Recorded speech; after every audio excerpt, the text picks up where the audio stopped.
नमस्कार दोस्तों, कैसे हैं आप सभी? मैं आपका दोस्त एमआर सीबी प्रजापति और आज इस basic of life stock product technology की क्लास पे आपका तहे दिल से बेट विजन इंस्टीट्यूट की तरफ से स्वागत करता हूँ, है ना? जैसा कि मैं आपको बता दूँ कि 2 दिन अभी लेक्चर अपलोड नहीं हो पाए थे क्योंकि मेरी तबीयत खराब थी, है ना? तो इसके कारण से अभी भी थोड़ा-सा प्रॉब्लम सी लग रही है, बाकी ठीक है, मैं तैयार हूँ, ठीक है? तो चलिए बात करते हैं अपना सेकंड यूनिट है chilling, collecting and distribution of milk, है ना? यूनिट सेकंड में हमारे पास देखिए टाइम कम बचा है, आप लोगों का पेपर लगता है 10 या 1 सितंबर से प्रारंभ है ना? सितंबर में प्रारंभ है और तो टाइम तो बहुत कम बचा है। मैं अकेला हूँ, आपको पता है ना? तो यदि आप हमारा सपोर्ट करेंगे तो हो सकता है कि कोई हमारे इंस्टीट्यूट में वर्क करने के लिए तैयार हो सके। बाकी मैं अकेला ही प्रयास करते रहूँगा, आप कभी मत ये सोचिएगा कि भैया पूरा कंप्लीट नहीं करा पाएँगे। जो मैंने बोला है वो तो कंप्लीट करा ही दूँगा, है ना? तो मेरे पे भरोसा रखना है और ज़्यादा से ज़्यादा क्वेश्चन प्रैक्टिस करना है। थ्योरी तो आप कहीं से भी सर्च करके या फिर चैट जीपीटी, जेमिनी का प्रयोग करके आप कर सकते हो, ठीक है? लेकिन कहीं न कहीं हमारे जो स्टूडेंट होते हैं वो परेशान होते हैं कि सर आखिर क्वेश्चन कैसे आ सकते हैं? क्या प्रॉब्लम आ सकती है एग्ज़ाम में? उस प्रॉब्लम से लड़ने के लिए अब हमको क्या होना पड़ेगा, तैयार होना पड़ेगा क्योंकि टाइम हमारे पास बहुत कम बचा है। आप मुझे ये राय ज़रूर दीजिए कि क्या मैं थ्योरी कंटिन्यू करूँ या फिर क्वेश्चन वाइज़ ही चलने दूँ? आज अपना क्वेश्चन वाला सीरीज़ लेकर के चलते हैं। क्या आपका जो यूनिट जो सेकंड है, उसपे मैं अब मुझे लगता है कि क्वेश्चन वाइज़ क्वेश्चन कराते चलते हैं, है ना? इसके बाद अगले बैच में देखते हैं क्या होता है ना? तो बात करते हैं दूध प्रशीतन यानी कि मिल्क चिलिंग, है ना? फिर मिल्क डिस्ट्रीब्यूशन की बात करेंगे, है ना? और कलेक्शन। तो आखिर देखते हैं कि आखिर जो मिल्क चिलिंग होता है, आगे देखेंगे कलेक्शन, कलेक्शन आगे समझिए। जब हम दुग्ध दोहन करने जा रहे हैं, है ना? जब दुग्ध दोहन हम करने जा रहे हैं, तो आखिर हमें कलेक्शन करते समय कैसे बर्तन का उपयोग करना चाहिए, हमें कौन-सा प्रिकॉशंस फॉलो करना चाहिए, ये सब चीज़ों को ध्यान रखा जाता है। यानी कि संक्रमित दुग्ध हमें दोहित ना करना पड़े। हम आगे पशु का जाँच कर लें, उसे अच्छे से नहला लें जिससे कि संक्रमण होने के चांस को कम किया जा सके। इसके बाद जिस बर्तन में आपको दुग्ध दोहन करना है ना? उस बर्तन को भी हमें क्या करना चाहिए स्टरलाइज़ कर लेना चाहिए अच्छी तरीके से देखा जाए तो धो लेना चाहिए, है ना? और बात करते हैं कि ठीक तो परेशान नहीं होना है, टेंशन नहीं लेना है जीवन में। हाँ, आपका भाई है सब कुछ कंप्लीट करा देगा, है ना? तो फिर इसके बाद जब हम मिल्क का दोहन कर लेते हैं, है ना? जो दुग्ध करता है वो कैसा यानी कि स्वस्थ है, ऐसा तो नहीं कोई बीमारी से ग्रसित है, फिर उसके नेल्स बड़े हों या फिर कट लगा हो, तो क्या कर सकता है उसे इंजर्ड कर सकता है, किसी थन को, है ना? तो हमें ऐसे नहीं अब मान लीजिए मिल्क का हमने कलेक्ट कर लिया, मिल्क को कलेक्ट कर लिया, इसके बाद हम क्या कर रहे हैं, उसे क्या हम खुले में रख दें? नहीं, उसके लिए हमें क्या करना है, दुग्ध को गरम कर लें और गरम करने के बाद उसे प्रिज़र्व करें। प्रिज़र्व का मतलब यानी कि उसकी लाइफ़ साइकिल बढ़ाने के लिए, है ना? जीवन साइकिल को बढ़ाने के लिए, लाइफ़ साइकिल को बढ़ाने के लिए हमें क्या करना चाहिए? उसी का चिलिंग होना बहुत ज़रूरी है ना? तो उसी से अभ्यास सेट देखते हैं, अभ्यास प्रश्न जो भी हैं, है ना? तो चलिए देखते हैं अपना फर्स्ट क्वेश्चन है कि दुग्ध का आदर्श तापमान भंडारण के लिए क्या होना चाहिए? यानी कि तापमान कितना होना चाहिए? आदर्श तापमान जो है भंडारण के लिए कितना होना चाहिए? तो 4 डिग्री सेल्सियस, ठीक है? और ये जितने भी क्वेश्चन हैं, आप देखिएगा कि यहीं से 25 के जो भी अपन के पास 20 ऑब्जेक्टिव टाइप क्वेश्चन आते हैं, यहीं से मिलेंगे। आप प्रयास करिएगा, है ना? कि इन्हें अच्छे से पढ़ें, है ना? हल्के में मत लें। इसके बाद एग्ज़ाम होने के बाद आपको खुद पता चल जाएगा। दूध को ठंडा करने का मुख्य उद्देश्य क्या है? बैक्टीरिया वृद्धि को रोकना। देखिए, यदि हम सामान्य ताप में हम दूध को क्या करते हैं, रख देते हैं, तो जो दूध होता है ना, उसमें बैक्टीरिया वृद्धि बहुत जल्दी हो सकता है और खराब कर सकता है, दूध का थक्का बन सकता है।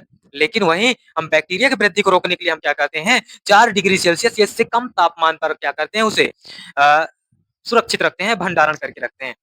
ठीक है, बैक्टीरिया सामान्य तापमान पर कितनी जल्दी विभाजित होते हैं? तो हर 20 से 30 मिनट में क्या होते हैं? विभाजित होते रहते हैं, अपने आप को वृद्धि करते रहते हैं। विभाजन का मतलब वृद्धि करना। कोल्ड चेन का क्या अर्थ है? कोल्ड चेन का मतलब यानी कि हम निरंतरता ठंडा रखना, जो भी उत्पादन है, जो भी उपभोग पदार्थ है, उन्हें हम क्या कर रहे हैं? निरंतर ठंडा रखना जिससे कि बैक्टीरिया की वृद्धि को रोका जा सके और बीमारी को कंट्रोल किया जा सके, उस प्रोडक्ट को खराब होने से बचाया जा सके, है ना? प्रशीतन से दूध की कौन-सी गुणवत्ता सुरक्षित रहती है ना? तो कौन-सी गुणवत्ता सुरक्षित रहती है? देखिए केस स्टडी का क्वेश्चन बन सकता है, केस स्टडी का कि प्रशीतन से यानी कि चिलिंग से यानी कि ठंडक से दूध की कौन-सी गुणवत्ता सुरक्षित रहती है? तो ताजगी और पोषक तत्व, ठीक है ना? ताजगी और पोषक तत्व तो ये सब लिखते जाना है ना। बीएमसी का पूरा नाम क्या होता है? तो बल्क मिल्क कलर क्या होता है? बल्क मिल्क कूलर होता है। क्या होता है? Bulk milk cooler. इसके बाद पीएचई का पूरा नाम क्या होता है? तो प्लेट हीट एक्सचेंजर। मैं मानता हूँ कि मान लीजिए कि अभी इस बैच में नहीं आया ये वाले, ये 2 क्वेश्चन की बात कर रहा हूँ पूरे की नहीं, तो अगले बैच में ज़रूर आएगा। यहाँ नहीं आएगा तो वो बच्चों के लिए ये इम्पोर्टेंस भूमिका निभाते हैं, जो आगे चल के इसी फील्ड में करियर बनाना चाहते हैं, यानी कि एवीएफओ बनना चाहते हैं, है ना? दूध को ठंडा करने के लिए मुख्य रूप से किस धातु के टैंक के उपयोग होते हैं? यानी हम उसे क्या कर रहे हैं? संग्रहण कर रहे हैं, भंडारित कर रहे हैं, तो आखिर किस प्रकार के टैंक होने चाहिए? एग्ज़ाम में आया था। अभी ये जो 2000 देखा जाए तो 24-25 जो बैच था, है ना? तुम्हारे सीनियरों का बैच यानी कि है ना? मैं ओपन कैमरे नहीं बता सकता, है ना? उसमें आया था स्टेनलेस स्टील, ठीक? प्रशीतन प्रणाली में किसका उपयोग रेफ्रिजरेटर के रूप में होता है ना? तो प्रशीतन प्रणाली में अमोनिया और फ्रीऑन का उपयोग होता है ना? क्या उबला हुआ दूध सीधे फ्रिज में रखना चाहिए? तो नहीं रखना चाहिए, है ना? क्यों नहीं रखना चाहिए? ठीक? तो इसे आपको क्या करना है? कमेंट करना है। आपके लिए क्या है? होमवर्क है। आप कुछ भी करिए, आप तो कुछ करिए, तब तो मुझे लगेगा कि आप मेरे साथ चलने के लिए तैयार हैं। एक दूध की अम्लीयता एसिडिटी की जांच क्यों की जाती है? ताजगी जानने के लिए, है ना? कि कितना ताजा है ना? जैसे-जैसे इसकी लाइफ बढ़ती जाएगी यानी कि टाइम ड्यूरेशन बढ़ता जाएगा, ऐसे-ऐसे इसकी एसिडिटी भी क्या होती जाएगी? बढ़ती जाएगी, है ना? तो जाँचना चाहिए। एमबीआरटी टेस्ट है ना? वेरी इंपोर्टेंट, है ना? तो यह बैक्टीरिया भार जाँचने के लिए एमबीआरटी टेस्ट का उपयोग करते हैं। Very important. प्रशीतन न होने पर दूध कैसा होता है या कैसा हो जाता है या ठंडा ना करें तो कैसा होगा? तो खराब होने लगेगा, खट्टा या फट जाएगा, है ना? दूध का पीएच मान लगभग कितना होना चाहिए? तो 6.6 से 6.7 है ना? पीएच होना चाहिए। प्रशीतन से दूध में किसका निर्माण रुक जाता है? लैक्टिक एसिड का निर्माण क्या हो जाएगा? रुक जाएगा। ठीक? दूध को ठंडा करने का सबसे तेज तरीका क्या है? Plate heat exchanger. प्रशीतन केंद्र पर तापमान रिकॉर्डिंग क्यों जरूरी है? गुणवत्ता रिकॉर्ड के लिए, है ना? क्या दूध जमना फ्रीजिंग या स्वास्थ्य प्रद है? तो उत्तर है नहीं, क्योंकि संरचना बिगड़ जाती है। संरचना का मतलब खराब होने लग जाएगा। ठीक? प्रशीतन के बाद दूध के बैक्टीरिया पर क्या असर पड़ता है? तो यदि हम चिलिंग करते हैं दूध का, तो जो बैक्टीरिया है, बैड बैक्टीरिया जो भी है, जो खराब कर सकते हैं, उसकी वृद्धि क्या हो जाती है? रुक जाती है, वो सुस्त पड़ जाते हैं ना? उपकरण की सफाई सीआईपी क्यों आवश्यक है? तो क्रॉस संदूषण को रोकने के लिए। ये चीज़ को क्या करना है? आपको नोट डाउन करना है। परिवहन के दौरान दूध का तापमान कितना रहना चाहिए? तो 4 डिग्री सेल्सियस से कम रहना चाहिए। इंसुलेटेड टैंकर का क्या कार्य होता है? तो तापमान को बनाए रखना। इंसुलेटेड का मतलब यानी जितना जो भी रिक्वायरमेंट है ना? जो भी रिक्वायरमेंट है उस मिल्क को वो पूरा टैंक क्या कर सके, क्या करे उपयोगी यानी उपयोगी हो, है ना?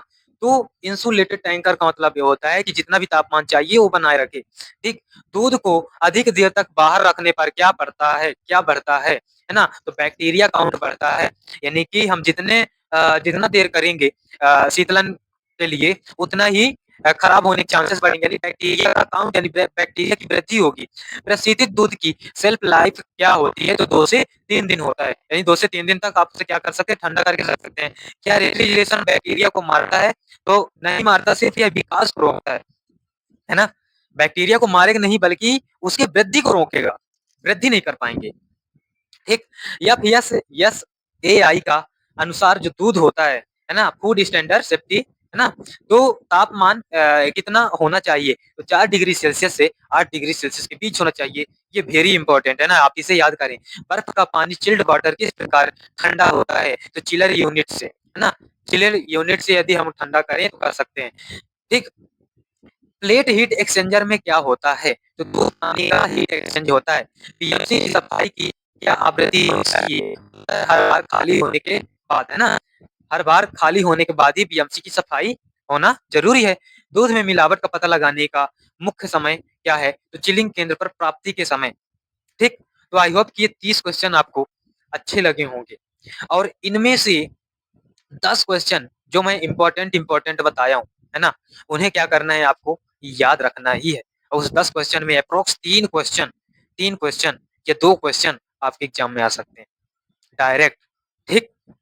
तो आपको क्या करना है, ये याद करना है। इसके बाद जल्दी से देख लेते हैं और 50 क्वेश्चन आपको कराना है आज। तो दूध में बाहरी गंध कैसे आती है? तो खुला रखने से, है ना? बैक्टीरिया काउंट बढ़ेगा तो खराब होगा, जब खराब होगा तो खट्टी सी गंध आने लग जाएगी, खराब होने लग जाएगा मिल्क, है ना?